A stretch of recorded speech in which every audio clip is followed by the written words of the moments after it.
దేవుని పరిశుద్ధ నామమునకు మహిమ కలుగును గాక. క్రీస్తునందు ప్రియమైన వారులారా, బాగున్నారా? దేవుని కృపలో మనమందరం బాగున్నాం. హెబ్రీయులకు రాసిన పత్రిక 2వ అధ్యాయం 1వ వచనం మనం ధ్యానిస్తూ ఉన్నాం. దేవుని గూర్చిన సంగతులు విని కొట్టుకొని పోకుండా విశేషమైన జాగ్రత్త కలిగి నడుచుకోమని దేవుని యొక్క వాక్యం మనలను బలపరుస్తూ ఉంది. దేవుని మాటలు మనలను బలపరుస్తూ ఉంది. దేవుడు ఎంత గొప్పవారై ఉన్నారంటే వర్తమాన భవిష్యత్ కాలంలో సంబంధించినది, అంటే నిన్న నేడు ఏకరీతిగా ఉన్నటువంటి దేవుడు. ప్రియమైన వాళ్ళ దేవుడు చాలా చాలా మంచివారుగా ఉండి ఆయన మనకు ఎన్నో సంగతులు నేర్పిస్తూ ఉన్నారు. చూడండి, సామెతల గ్రంథం 2వ అధ్యాయంలో కూడా మొదటి 2 వచనాల్లో మనం గమనిస్తే, నా కుమారుడా, నీవు నా మాటలను అంగీకరించి నా ఆజ్ఞలను నీ వద్ద దాచుకొని ఎడల, జ్ఞానమునకు నీ చెవియొగ్గి హృదయపూర్వకంగా వివేచన అభ్యసించిన ఎడల, తెలివికై మొరపెట్టిన ఎడల, వివేచనకై మనవి చేసిన ఎడల. అంటే నీవు నా మాట వినని ఎడల, నా మాటలు నీ హృదయంలో దాచుకొని ఎడల, వాటిని భద్రం చేసుకుని ఎడల. అంటే మనం చేసేది ఉన్నదే కదా అక్కడ అర్థం. మనం చేసేది ఉన్నది, మనం చేయవలసినది చేయాల్సి ఉన్నది, మన చేత కానిది దేవునికి అప్పగించవలసి ఉన్నది. ఎంత అద్భుతమైన సత్యం అండి దేవుని మాటల్లో.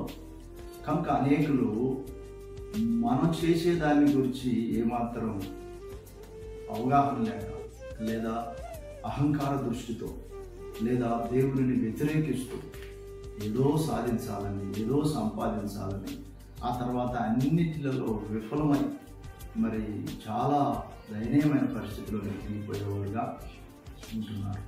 దేవుడు గొప్పవాడు. దేవుని మాటకు హృదయంలో చోటిచ్చిన ఎడల, దేవునిని హత్తుకొని జీవించిన ఎడల, భయభక్తులకై జీవితాన్ని అప్పగించుకొని ఎడల ఎంత గొప్ప మేలు జరుగుతుంది.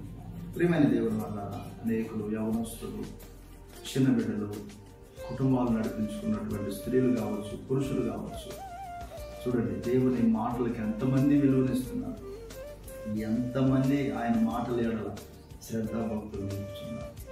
ప్రియమైన దేవుని వల్ల దేవుడు చాలా మంచివాడు, నాకు సహాయం చేస్తారు. ఈ మాటలు మీ వెనుకల్లో భద్రపరిచి దీవించి దేవుడు ఆశీర్వదించుకుంటారు. చిన్న ప్రార్థన చేసుకున్నామా? ప్రియ గొప్ప తండ్రి, నీకు వందనాలు స్తోత్రాలు.